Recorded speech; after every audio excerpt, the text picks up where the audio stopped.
Ngisacela ukubingelela bazalwane. Nginibingelela egameni elihle lomfowethu uKristu oyinkosi yethu. Amen. Namhlanje senza usifundo 7. Isihloko sikasifundo 7 sithi iziphiwo zikamoya. Indimana yekhanda yengameli lesi sifundo sisenzayo itholakala kwaseKorinte bokuqala u-12 verse 31.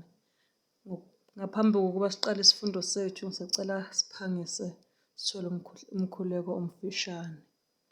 Baba uhlala ekhaya lasezulwini, mdali wamazulu nomhlaba, isenkosi Jesu Kristu, senza isifundo sakho.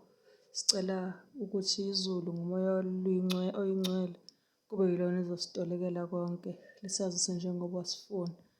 Nkosi, umsebenzi lo bekungamele engabe wenziwa zingelosi ey'ngcwele noma wena uNkulunkulu uqobo sesihlalo sakho sobukhosi. Kodwa Nkosi uthena siwenze siyabantu, akho obulungileyo ngicela uhlale ey'ndebeni zomlomo wami. Wena Nkosi onamandla ukukhipha insimbi ngothi, nami Nkosi ngingelutho ngibonga leli thuba ungiphe lona Nkosi ukuthi ngikwazi ukuthola ithuba lokuthi ngifumane ngidlulise futhi iy'ndaba zentokozo ezweni lonke. Cela ube nathi esikhathini samanje, siyakhuleka ngoJesu oyinkosi yethu. Amen. Ngiphinde ngibabingelele abazalwane egameni elihle lomfowethu uKristu oyinkosi yethu. Amen. Sithena masikhuluma namhlanje senza usifundo 7. Isihloko sikasifundo 7 sithi iziphiwo zikamoya. Indimana yekhanda itholakala kwaseKorinte bokuqala u-12 verse 31. Efundeka kanjena. Uthi uNkulunkulu laphana kwaseKorinte bokuqala 12 verse 31. Kepha zondelelani iziphiwo ezinkulu. Amen. Ngicela ukuma lapho. Ithi kepha zondelelani iziphiwo ezinkulu. Mhlawumpe abantu abaliqhelile noma balijwayele igama elithi ukuzondelela. Igama elithi zondelela lisho ukuthi fisa, yabo. Fisa, nqanela ukuthi lento ibe ngeyakho, yabo. So uthi uNkulunkulu ngakho uthi-ke kepha fisa noma kepha nqanela. Uthi kepha zondelelani intoni? Iziphiwo ezinkulu.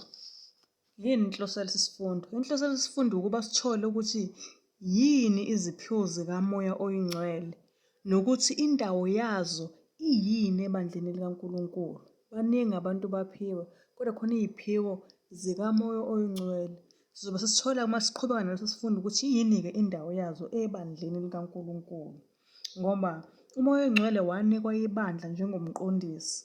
Ngiyakhumbula uNkulunkulu uJesu Kristu ekhuluma kuJohane 16 verse 13 ethi-ke umoya oyingcwele uyakunifundisa iqiniso lonke. Yebo, uJesu washo njalo ukuthi umoya oyingcwele wona unjani? Uyakusifundisa iqiniso lonke. Uthi-ke umoya oyingcwele wanikwa ibandla njengomqondisi. Uyawusifundisa iqiniso lonke. So izindlela zakhe umoya oyingcwele afundisa ngazo iqiniso kufuneka ukuba zifundisiswe ngokunakekela. Okay. Mhlawumpe umbuzo umuntu akazoyibuza wona ukuthi zothi-ke ziyini-ke izithelo zikamoya. Kodwa ngaphambi kokuba sifike lapho, ngicela senze umbuzo wokuqala okuvamisile ukuthi ubuzwe. Umbuzo ukuthi-ke umoya oyingcwele wathatha indawo kabani emhlabeni na? Umoya oyingcwele wathatha indaba kabani emhlabeni na? Uyazi uzwa wonke umuntu uyaklema ukuthi unomoya oyingcwele. Angithi yabo, abanye bayawuphika, abanye bathi banawo, abanye bayawuvuma, abanye nje. Kodwa ake sifunde ngawo ukuthi umoya oyingcwele kahle kahle uzobala emhlabeni kwakukanjani, wathatha indawo kabani. Uma ufunda impendulo etholakala uma ufunda incwadi uJohane ngokaJohane 14 verse 16. Uma uzoqala nje umfunda incwadi ngokaJohane nje usafunda laphana ku-1 isihloko sakhona sithi nje inkulumo yokuvalelisa kukaJesu. Oh, uma isihloko kuJohane 14 sithi inkulumo yokuvalelisa kukaJesu. Sothi-ke ivesi esizoyithola laphana kuJohane 14 verse 16 sinesiqiniseko sokuthi inkulumo kaJesu Kristu leyo.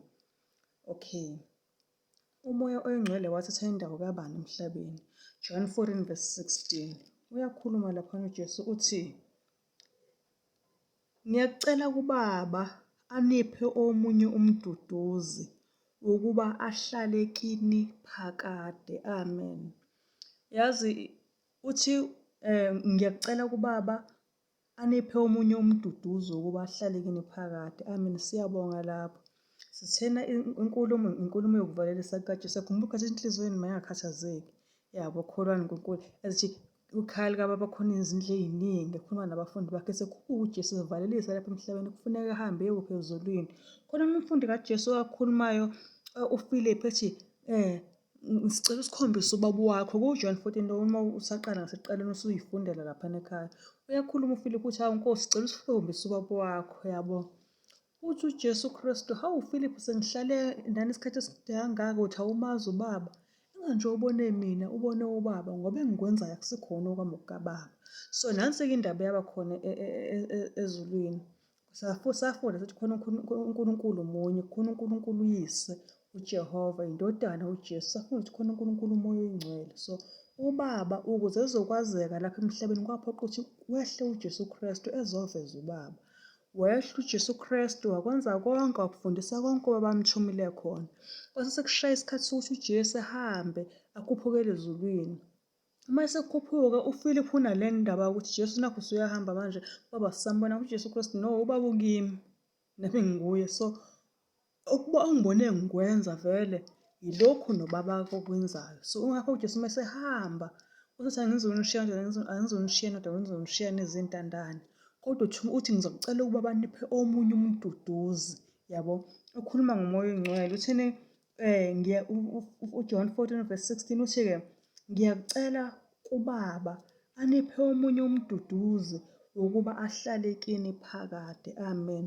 Ngaphambi kokuba siqhubeke sithi siyayibona le ndaba ukuthi umuntu obambe uJehova, ngoba uJehova akaze ezela emhlabeni kodwa uNkulunkulu, akamphiwe uJehova. Kodwa ngeke eze nenkinga noJesu ngoba uJesu wehla-ke ezulwini ezela emhlabeni ezoveza intando kababa onguJehova. So wamukele uJehova ngokukholwa, wasesemukela nendodana yakhe. So uma esemukela indodana, uma indodana sekhuphuka isezulwini sefika icala kubaba ukuthi baba sengibuyile, manje angikwazi ukubashiya bezintandane. So sizenjani? Sithi uJehova sethi okay fine, sizobanika umoya oyingcwele. Ithini i-principle la? Akakwazi umuntu ukuba nomoya oyingcwele engamamukeleli uJesu. UJesu umoya oyingcwele wayewuletha ukuthi uzoba umduduzi kubafundi bakhe bebehamba naye, ebese sebekhala sebedabukile ukuthi uyahamba, useyahamba. Sithini? No, angizukunishiya niyizintandane. Uzokwenza njani? Uzobanikeza umoya oyingcwele. So ukuze umuntu ezoba nesiqiniseko sokuthi umoya oyingcwele uyawufuna, uyawunxanela, makamukele uJesu. Uyisipho sabantu abamukele uJesu ngoba eseJesu-ke sesezulwini, iwona kusomduduzi uthathe indawo kaJesu. uJesu esezulwini, umoya oyingcwele ula emhlabeni, wenzisa abantu intando kaJesu, uJesu esezulwini. Okay, ake siqhubekeni. Mhlawumbe umbuzo ongaba khona ukuthi mhlawumbe usisiza kanjani ukuba sinqobe izinkanuko zenyama, umoya oyingcwele. Okay, angithi sithena uma le ndawo kaJesu, ziningi izinto uJesu awayelokhu eyihlaba kubantu evangelini, yabo. Abanye bafuna ukushaya, abanye bafuna ukuphinga, abanye bafuna ukwenza ukuthanda kwabo. uJesu uthi wo, yabona, uyabaqondisa. So basenyameni abantu, angithi yabona, abanye bafuna ukufeba, angithi yabo, abanye bafuna ukudakwa, bafuna ukwenza yonke nje into ejabulisa imizwa nenyama. Ethi wo. So esinesiqiniseko sakho sithi ngoba-ke uJesu wakhuphuka wayezulwini, izinto awayenqaba wathululela umoya oyingcwele, nomoya oyingcwele lezo zinkanuko usazinqaba-ke naye. Asizokuthola khona esifundeni waseGalathiya 5:16. Incwadi yabaseGalathiya 5:16 izokufakaza lokho, ngoba uthi uma uyifunda uGalathiya 5:16 uthi uNkulunkulu laphayana, kepha ngithi hambani ngomoya khona aniyukufeza izinkanuko zenyama. Amen. Kepha ngithi hambani ngomoya khona aniyukufeza izinkanuko zenyama. Umuntu uma ehamba ngomoya oyingcwele, ehamba ngomoya kaNkulunkulu, khona izinto ezizofunwa ukuthi zenziwe inyama yakhe, inyama ifise lokhu, uyabo, ngoba ikhanuka lokhu. Kodwa nxa umuntu uhamba ngomoya, akayi ukufeza-ke leso sifiso senyama yakhe. Ngaba ukuthi usuthola ivangeli, khona into wayenza uzalwa noma ukhule ngayo, uma usufika kuNkulunkulu uthi wrong, umzimba wona usayifuna, angithi yabo, ngoba isitha siyakulandela. Kodwa uma usunomoya kaNkulunkulu awuyukufeza-ke leyo nkanuko kabani, yenyama. Omunye uthotha akaze ebe exposed emkhoni, mhlawumbe ukhuliswe kahle yena, akhulele ebazalwaneni abakholwayo. Kodwa ngenxa yokuthi sithi siyamlandela, sizomfundisa lento mhlawumbe noma eyibuka ku-TV noma eyithola esikoleni eyofunda, bese naye ayafisa ukuyenza. Kodwa angayenzi, angayifezi leyo nkanuko yenyama. Ngoba yini? Ngoba uhamba ngomoya. So khona incwadi ekuthiwa i-Desire of Ages, ukupage 107 wakhona khona uline nje omnandi othi-ke kubo bonke abazinikela emandleni akho, kubo bonke abazinikela emandleni akhe, umoya kaNkulunkulu uzosiqeda isono. Amen. So umuntu yini ezomsiza ukuthi eqede isono? Umoya kaNkulunkulu, yabo, okuyena akawunikwe uJesu ukuba abe ngumduduzi, yabo, ukuba amfundise iqiniso lonke, abe umqondisi wakhe. So lowo moya oyingcwele yiwona kuzosiqeda nya isono. Yazi ngikhumbula interview nje emfishane ekade yenziwa ngendoda ngensizwa thizeni eyayiseneminyaka ewu-30, iyekile iphuma e-rehab, isiyekile ukusebenzisa ama-drugs. So sebeyambuza-ke bathi, insizwa, ngoba usuyekile nje ukubhema, ngabe ugcine nini ukuqaleka? Usuna-30 years wonke. Usethi yena, ngigcine 30 minutes ago. So sithini? Sithi uma le nsizwa esineminyaka ewu-30 yayeka ukusebenzisa ama-drugs, bese sithi yona in 30 minutes ago bengiwakhumbula. Umoya kaNkulunkulu uzosiqeda nya isono, yabo. So kuyasho ukuthi akhona yena amandla akanqobe ngawo, kodwa akakabi yelana kaNkulunkulu. Ngoba uNkulunkulu wenza ukuthi izinto akade sizenza sisengingazini, uma siyicabanga sidabuke, ezinye siyizonde, sibonge umusa ukuthi uNkulunkulu ethena inkokhelo yesono ukufa. Mina angifanga, bengenza amanyala njeyaya, abanye besalela enkundleni, abanye ngangiyi-prostitute kanye nabo, bafa, abanye ngangidakwa nabo, bagwazana bafa. Angithi yabo, abanye ngangibamba nabo amabhenke, basala enkundleni, abanye ebengithakatha nabo mhlawumbe bacushwa bafa noma bashiswa noma badingiswa. Bese uyabona ukuthi mina uNkulunkulu ungilindela kwaze kwafika isikhathi lapha ngiphenduka khona. Bese uthi uma usathane kunyenyezela ngaleyo nto, bese uvele uyayizonda. Bese kuvele kuyaphuphuma, kuyanda ukuthanda uNkulunkulu, ubuke umusa akenzele wona. So uma isono usenokusikhumbula, uphinde usinxanele, lapho kube sekudingakala umoya kaNkulunkulu, umoya kaNkulunkulu ozokwenza ukuthi usizonde isono njengoba uJesu esizonda. Into uma uyizonda awunasizungu sokuyikhumbula, yabo, kunjalo. So kuyilungelo labo bonke abantu abangamaKrestu ukuba bajabulela ukusetshenziswa ngokujulileyo ngumoya kaNkulunkulu. Lokho uyakuthola uma ufunda incwadi First Testimonies, page 159. Mhlawumbe umuntu uzozibuza ukuthi-ke yini izithelo zikamoya na? Ukuze umuntu kuzobonakala ukuthi usenomoya kaNkulunkulu, kuzobonakala ngokuthi enzeni na? Ziyini izithelo zikamoya? Uyazithola uma ufunda incwadi yaseGalathiya 5, kwabaseGalathiya 5 verse 22 no-23. KwabaseGalathiya 5 verse 22 no-23 izithelo zikamoya ukuthi okay, umuntu uma esenomoya oyingcwele ube seba nalokhu, uyabona. Nakho-ke, kepha izithelo zikamoya, Galathiya 5 verse 22 no-23 uthi-ke, kepha izithelo zikamoya ziluthando, nokujabula, nokuthula, nokubekezela, nobubele, nobuvi, nokukholeka, nobumnene, nokuzithiba. Akukho mthetho omelana nokunjalo. Amen. Nazo-ke izithelo zikamoya. Uthi umuntu ngiyakuthanda, mfethu ngiyakuthanda, ave ngikuthanda, uyabona. Sengathi ungambuza ukuthi umamukela uJesu njengenkosi nomsindisi wakho. Ethi cha. Unawo umoya oyingcwele, ngithola ukuthi akawazi, bese uyabona ukuthi hhayi, khona okusho kuzwakala nje ngokuthanda kodwa awukuqondi. Ngoba uthando luyisithelo sikamoya, umoya oyingcwele. So umuntu uma kuwele uJesu uma semupha umoya oyingcwele, bese lo muntu enjani? Eyathanda, uyabo. Uma kuthiwa nje uyathanda, hhayi ukuthi uthanda umndeni wakho kuphela, uthando, umuntu onjani? onothando, whether abantu abaziyo noma abantu abayi-stranger kuwena ongazani nabo. Uma uNkulunkulu etheni ethi ngenisani iy'hambi ngoba ngalokho bazongenisa iy'ngelosi bengazi. Angithi yabo, sinxa uthi unothando uyazi ukuthi umuntu uma ngase ehlelwe la ngakini ngoba kunamahlathi angaka lala ehlathini, engase edliwe nje zinhlathi zangakini noma zinkawu noma nje uzothola ukungaphatheki kahle, umoya wababi ebusuku. Uma uthi umuntu ohlala le emadrobheni uyazi ukuthi wenkosi bayomkhuthuza umntana abantu beze bemgwaze. So kodwa nxa uthi unomoya oyingcwele, isithelo sakhona uzoba khona yini? Uzoba nothando nokujabula, yabo.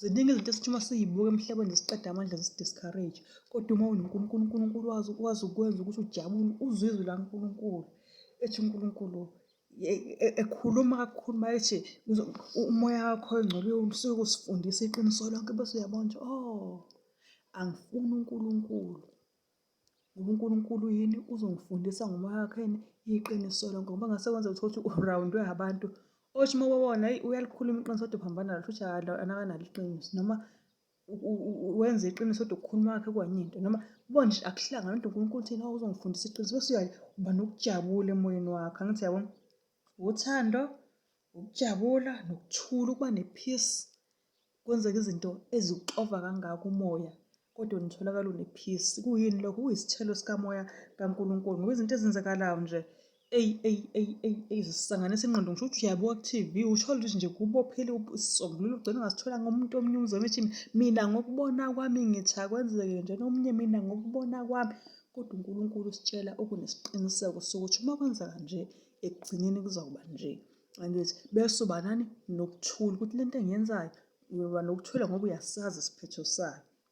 Ukubekezela, kaningi kakhulukazi abantu besifazane kuthiwa bekezelani. Futhi uzothi umuntu akabekezele kanti akakholwa kanamoya kaNkulunkulu. Cha, ukubekezela ngoba ungazi ukuthi umuntu uhlala 30 years uthi wabekezela. Nkosi yami, akabekezelanga, yonke into ebeyenza shame ngoba ekhonona bekubuhlungu nanakuyena lokho ekhononda kodwa ngenxa yokuthi usehlale for 50 years masithi wabekezela kodwa wayekhona nabantu abayehlele eduze kwakhe babezwa maye babo kwaze kwanzima.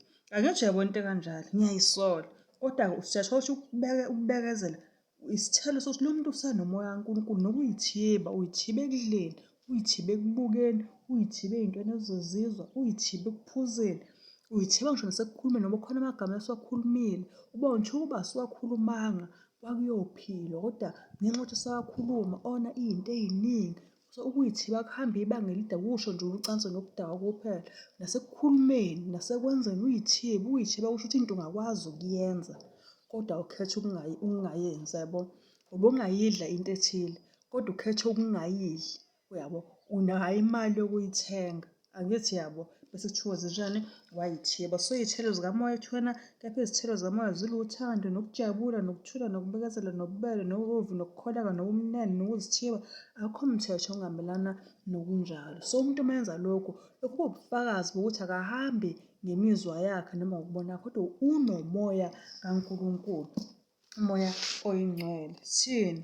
Izwi likaNkulunkulu yiqiniso, imihosha yenkosi ebonisa ngayo umoya wayo namandla ayo. Ufuna ukwazi ngoNkulunkulu? Okay, funda izwi lakhe, uyabo, ngoba lapho uziveze khona. So ukulalela izwi laNkulunkulu kwenza kube khona izithelo zohlobo olufunakalayo, uthando labazalwane olunjani? Oluqinisekileyo. Lolu thando luvela ezulwini, luholela ezinhlosweni eziphakemeyo nasezenzweni zothando, uyabo, ey'nhlosweni ey'phakemeyo nasezenzweni enjani? Zothando. Manje-ke umbuzo uthi-ke uthando lungasiholela-phi na? Khona lapho uthando luzosiholela khona. Ngicela sifunde incwadi kaHoseya 4. Hoseya 4. Uma sifunda uHoseya 4 verse 14, uNkulunkulu khona akushoyo lapha. Kusho uNkulunkulu kuHoseya 4 verse 14. Hoseya 3 verse 14 ngiyaxolisa. Incwadi yaHoseya 3 verse 14. Okay. Hayi, ngenze iphutha sengixolisa okwesithathu. Angifundanga kahle. Umbuzo uthi uthando lungasiholela-phi na? Uthando lungasiholela-phi na? Bese sekuphendula incwadi yabaseKolose 3 uvesi 14. Incwadi yabaseKolose 3 uvesi 14 ifundeka kanjena. Uthi, kepha phezu kwakho konke lokho yembathani uthando oluyisibopho sokuphelela. Amen. Phezu kwakho konke yenzenani? Yembathani uthando. Uthando luyini? Oluyisibopho sokuphelela. Okay. Sikhulumile ngokuthi ney'thelo zikamoya. Lezi y'thelo zikamoya kufuneka y'tholakale ebandleni. Uyabona ngoba ebandleni kukhona abantu abanjani? Abangabantwana bakaNkulunkulu. UJesu Kristu akabanikezele umoya wakhe oyingcwele ukuba betheleke lokhu, bethele uthando, bethele ubuvi, bethele ukuyithiba. Angithi yabona. So, mhlawumbe umbuzo-ke sizoyibuza wona ukuthi-ke, lapho uJesu esenyukele ezulwini walinikani ibandla lakhe na? La uJesu esenyukele ezulwini walinikani ibandla lakhe na?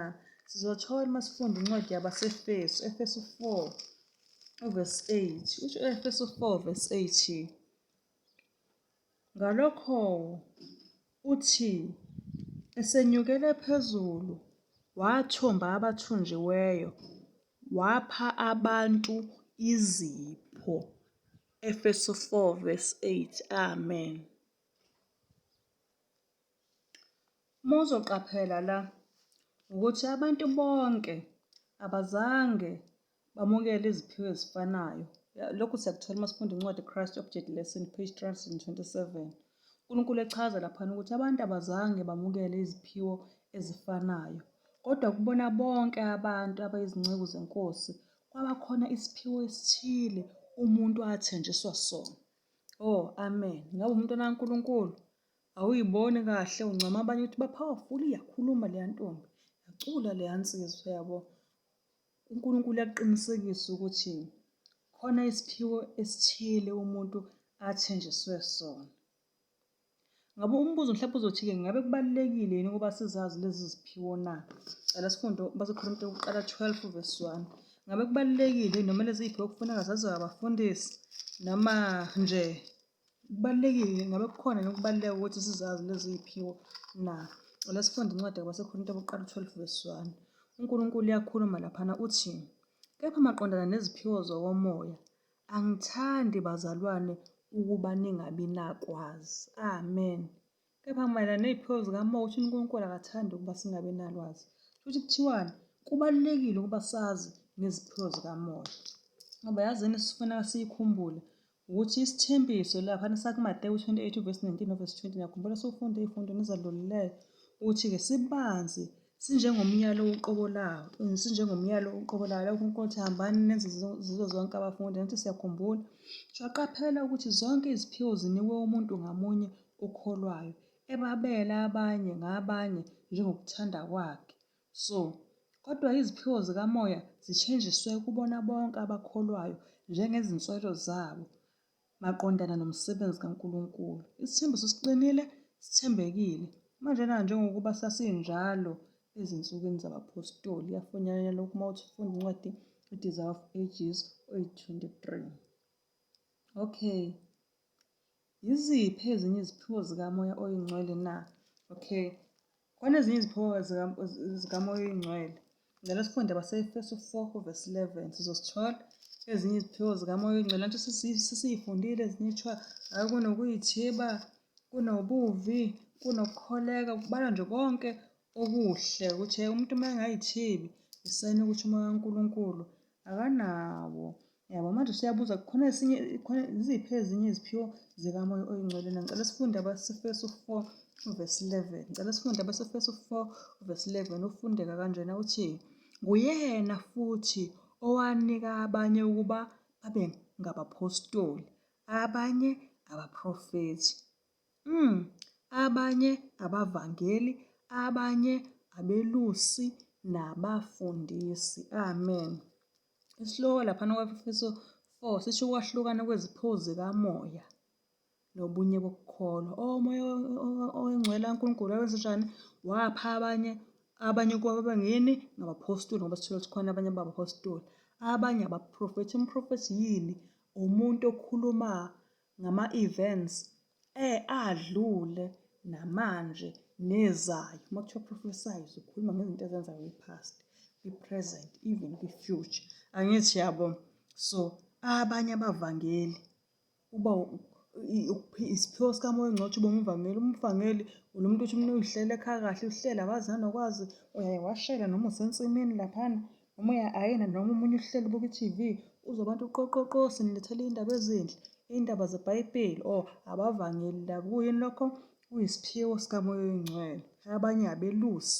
Umuntu ewumelusi yamkhumbula uthini uDavide uthi uJehova ungumalusi wami. Abanye kuyisiphiwo sikamoya oyingcwele ukuthi ube umelusi. Yakhona uDavide ngaphambi kokuba elusa u-Israyeli waqala waba umelusi wezimvu. Yakhumbula? Ngaphambi kokuthi uMose ekhiphe u-Israyeli laphana eGibhithe waqala wahamba wayolusa izimvu laphana kwaMidiyani. Angithi yakhumbula?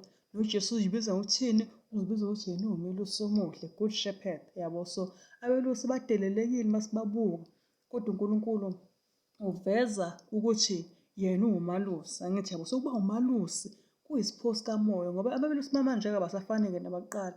Abelusi bakuqala uyena wayehamba phambili, ebe nobudlelwane nezimvu, ekhulume zimlandele, ngoba ehamba phambili noma eyibone ingozi, inyoka yayiqala kumelusi kuqala, enqobe inyoka leyo noma enqobe ingonyama leyo, bese eyayibiza izimvu zakhe zilandele, ngoba ey'landela yena ziyazi ukuthi zihamba indlela ehambeka, ngoba nangu umelusi uhambile phambili. Angithi yabo.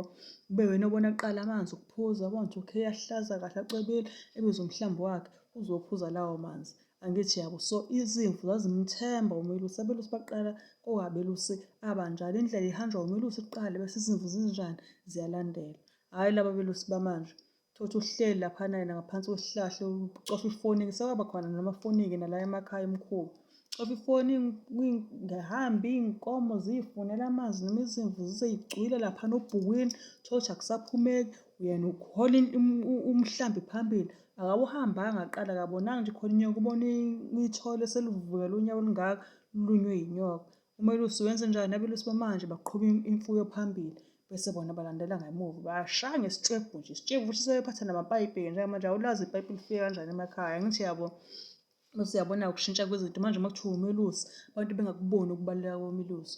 Umelusi uyena ohamba kuqala indlela mase eyibona ukuthi iyahambeka bese ebiza imvu. Yabo. So abanye bazoba abelusi ekudela ukuphila kwakhe lowo muntu ukuze kuzosinda mina, ngoba uthini? Uyayiqonda ukuthi yena uwumelusi waluse mina. So manje sihambe siyophuza, uyazi lapha ngisakhona ngiyaphuza. Uyakhona uDavide thina uJehova ungumelusi wami, angiyeke ukweswela, ngoba umthembile uJehova ukuthi ngeze ngihambise amuholele endaweni enjani eyingozi. Abanye-ke nabafundisi, asikhulumi ngabafundisi la ophasta, cha sikhuluma ngabafundisi, teachers. Yabo.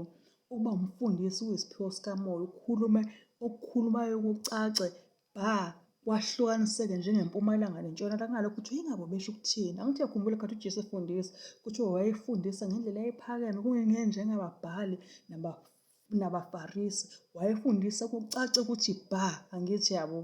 So nokufundisa kuvela kuyini? Kuyisipho sikabani? Sikamoya. Amen. So sithini la? uNkulunkulu uma ufunda incwadi laphana GW 481 uthi uNkulunkulu ubeke iziphiwo ezehlukeneyo ebandleni, ziyigugu ezindaweni zazo eziqondene nazo. Angithi yabo. Bonke bangase babe nesabelo emsebenzini wokulungiselela abantu ukubuya kukaJesu masinyane. Amen. Angithi yayibona indaba. Amen. Umthothi nje ubhizi novangelo. Omunye cha-ke akho qhamuqhamu evangelini. Uma usufikile uyafundisa. Angithi yabo. Omunye uyaprofetha. Kwaze kwamnandi. Napa nabapostoli kumnandi nje kunjeya. Angithi yabo. Ziphiwelani iziphiwo zikamoya na? Ngabe uNkulunkulu wayephisanelani ngalezi ziphiwo zikamoya? Siyayithola impendulo masifunda bona futhi abaseFeso 4 sifunda uverse 12 noverse 13. Ofundeka kanjena masiphangisayo. Ukuze abangcwele bapheleliselwe umsebenzi wokukhonza, kwakhiwe umzimba kaKristu, size sifinyelele sonke ebunyeni bokukholwa nasekwazini indodana kaNkulunkulu, ebudodeni obupheleleyo, esilinganisweni sobukhulu sokugcwala kukaKristu. Amen. Ile sithola kuyinhloso yani izifundo zikamoya.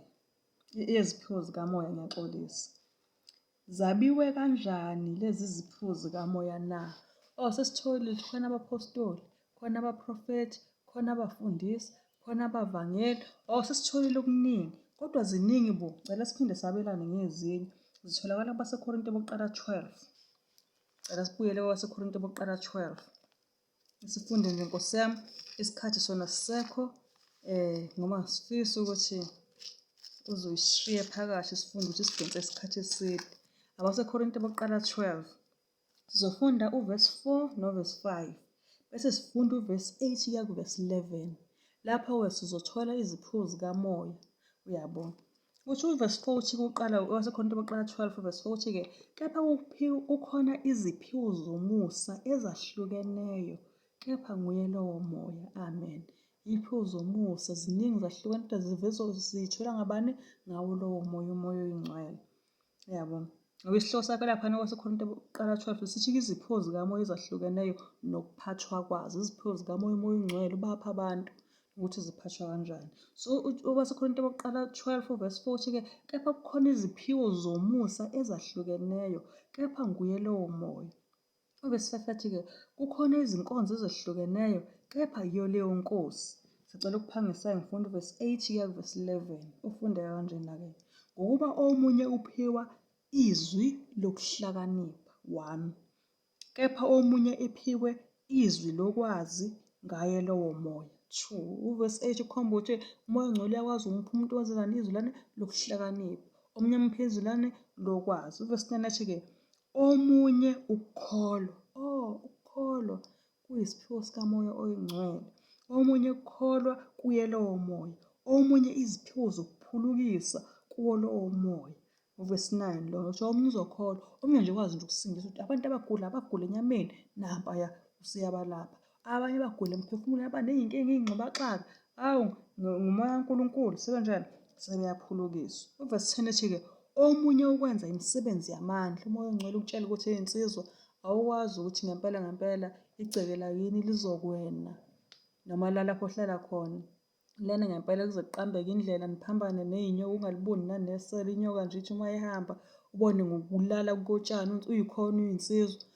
Nxa nomoya oyingcwele uNkulunkulu wenze njani? Vesi 10 omunye aphiwe ukwenza imisebenzi yamandla. Ucante nje igceke uyinsizwa. Uyabo ngale ukuthi uzoze uhambe ufuna ukufaka umakalabhuya ey'mayini.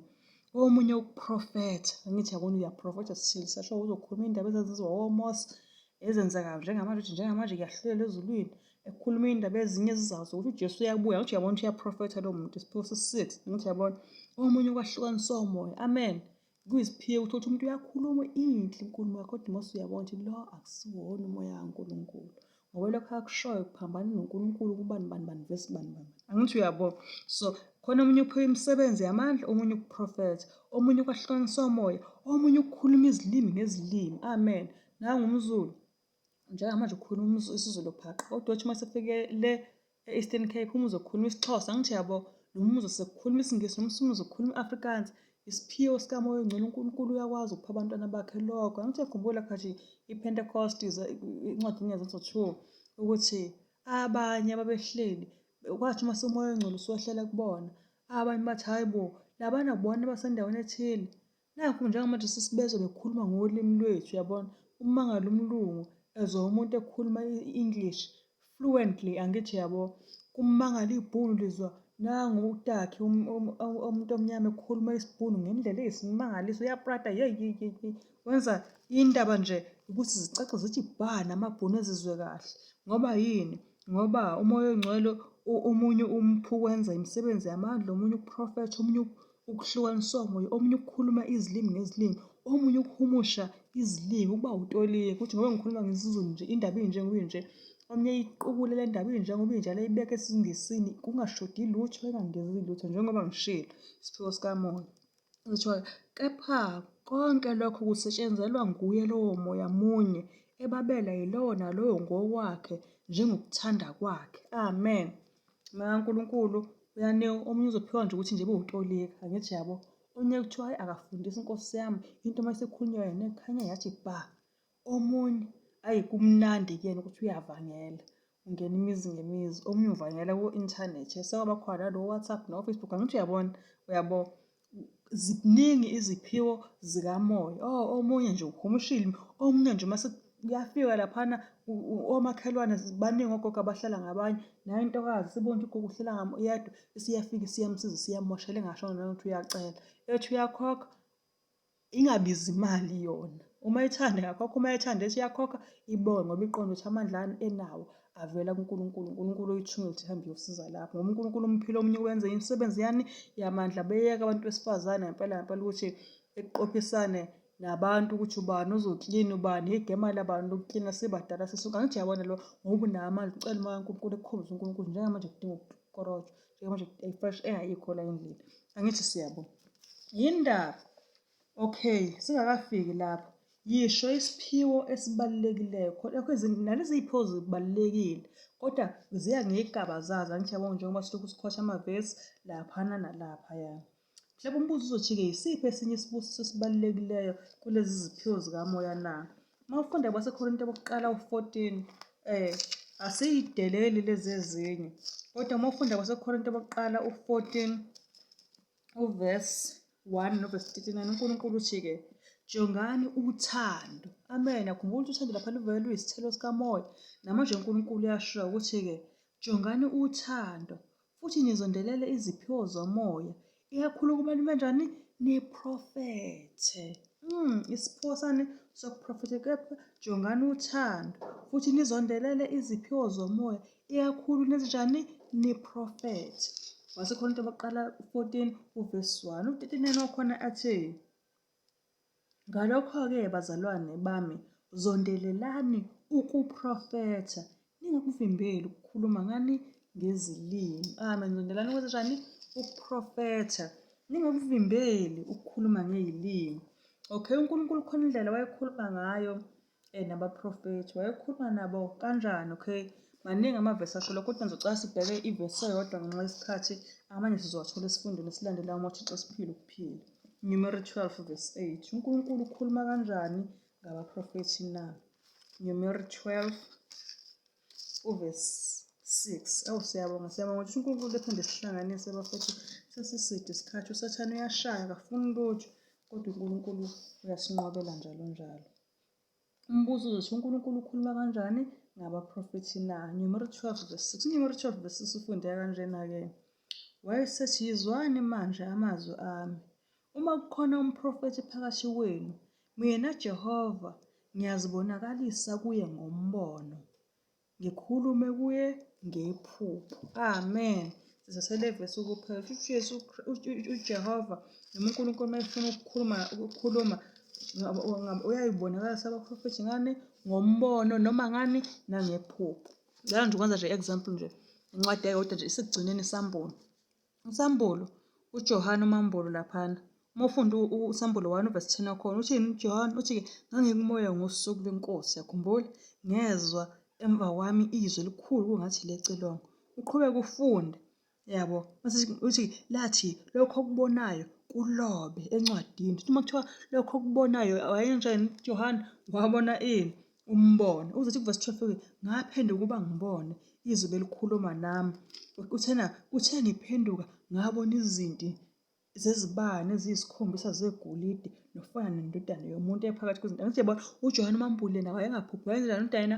Wabona umbono. Siqinisekisa ukuthi uNkulunkulu uqinisile lapha kuNumeri ethi-ke mina Jehova ngiyakuzibonakalisa kumprofethi ngani? Ngombono, ngikhulume kuye nangani? Nangephupho. Okay, uNkulunkulu asingamlimithi. Ngisacela siyele ngasemaphethelweni. Umbuzo mhlawumbe uzothi-ke isiphiwo sokuprofetha sizotholwa yini ebandleni lensali na? Ngabe isiphiwo sokuprofetha sizotholwa yini ebandleni lensali na? Ibandla lensali ibandla laNkulunkulu. Beliningi leli bandla. Angithi yabo bebaningi abantu bekhona ngoNkulunkulu, kodwa bakhona nje izinto ezenzakalayo. Abanye baphelelwa amandla bagcina sekusele abayingcosana basesebizwa ngokuthi bayini? Insali, a remnant. Ngabe-ke isiphiwo sokuprofetha sizotholwa yini leli bandla lensali likaNkulunkulu na? Ngofunda Isambulo 12 verse 17 kuthiwa udrago wamthukuthelelo wesifazane wamuka wayokulwa nabaseleyo benzalo yakhe, labo abagcina imiyalo kaNkulunkulu naba nobufakazi bukaJesu. Amen. Kuthiwa udragu usathane lo wamthukuthela owesifazane la yisiprofethi lisukhulunywa ngebandla laNkulunkulu. Utheni usathane esethukuthele wahamba wawolwa nalabantu bebandla laNkulunkulu abaseleyo abagcina imiyalo kaNkulunkulu naba nobufakazi bukaJesu Kristu. Yabo, testimony of Jesus Christ. Manje sithini? Ubufakazi bukaJesu Kristu abasiqondeni ukuthi-ke buwumoya wokuprofetha. Ingakho kuthiwa khona abantu abathi wathi umoya wesiprofetho, yabo. Ubufakazi bukaJesu Kristu iwona moya wokuprofetha. Lokhu kuthola ngokucacileyo uma ufunda incwadi yesambulo 19 verse 10. Uma ufunda isambulo 19 verse 10 laphana uthi-ke, lapho umuloma lapha uJohn Mambolo uthi-ke, ngase ngiwa phansi phambi kwezinyawo ukukhuleka kuyo, yayisithi kimi, musa ngiyinceku kanye nawe nabazalwane bakho abaphethe ubufakazi bukaJesu. Angithi yabona, ngiyinceku kanye nawe nabazalwane bakho. Abazalwane abanjani? Abaphethe ubufakazi bukaJesu. Lo bufakazi bukaJesu ade kukhulunywa ngabo kuSambulo 12 verse 17 kuthiwa udrago walwa nabantwana baNkulunkulu abagcina imiyalo kaNkulunkulu benobufakazi bukaJesu. Njengamanje kuthiwani? Uvesi 19 uzothi-ke abaphethe ubufakazi bukaJesu. Iqhubeka ithi-ke, khuleka kuNkulunkulu ngokuba ubufakazi bukaJesu bungumoya wokuprofetha. Amen. So yebo, ibandla laNkulunkulu linawo umoya wokuprofetha. Kutholakala eSambulo 12 verse 17. Uma usuyifunda kahle kuthiwa ubufakazi bukaJesu bungumoya wokuprofetha. Uthola eSambulo 19 verse 10. Umoya wesiprofetho ube yenye izindlela eziphambili uNkulunkulu akhulumisane ngayo nabantu bakhe ezikhathini ezidlulileyo. Akufuneki ukuba ubhekwa njengento entsha uma ekhetha ukuba aqhubeke nokusebenzisa le ndlela ezinsukwini zokugcina. Amen. uNkulunkulu abusise ukufunda kwezwi lakhe manje naphakade. Amen. Isihloko sesifundo ade sisifunda besithi iziphiwo zikamoya kuSifundo 7. Indimane yekhanda uNkulunkulu bethi, kepha zondelelani iziphiwo ezinjani? Ezinkulu. Thixo uma esiphiwe ukuphila, sizobe sisenza-ke isifundo 8 esizobe sikhuluma-ke ngesiphiwo sokuprofetha. Siyiva siyisheyile ngokuthiwa khona ebandleni laNkulunkulu kuzoba khona umoya wesiprofetho. Sizobe sesifunda ngesifundo-ke sokuprofetha, isiphiwo sokuprofetha kuSifundo 8. uNkulunkulu uma esiphile ukuphila. Cela sithole isibusiso kulesi sifundo samanje. Siyabonga Baba, siyabonga Nkosi Jesu. Siyacela ukuthi amazwi amahle ayigugu kangaka lapho kade usibonisa khona ukuthi konke okuhle umuntu akanakho uyakuthola ngomoya wakho oyingcwele. Abanye bayahamba bayofundela ukuhlakanipha, abanye bayahamba bayofundela ngisho nanokwenza imisebenzi yamandla, nanantoni nanokuvangela. Kodwa uNkulunkulu uyasiqinisekisa sokuthi uma umuntu elapha khona ewamukele njengoJesu nomsindisi wakhe, uyakwazi ukumpha umoya wakho oyingcwele. Umoya wakho oyingcwele yobe usumfundisa konke lokhu, esethela iy'thelo ezinhle, ebonakale nothando, ebonakale iy'thibe. Angishede xa ukuthi ukhuzwe ubani ngomzali ubengekho, umfundisi ubengekho, kanti ukhuzwe umoya oyingcwele. Abonakale ebekezela, abonakale ekhulekile ngenxa yomoya wakho. Siyabonga Nkosi ukuthi akukho lutho esingeze sikwazi ukulenza xa unathi. Sicela usibuse manje kuze kube kubuya uJesu, noma sidlule emhlabeni, sidlule Nkosi yami, singanyelwe nguwe, silawulwa wuwe, wena othembekileyo ngazo zonke iy'khathi, ofisa ukusipha iziphiwo ezinkulu ney'phakemeyo. NgoJesu siyakhuleka. Amen.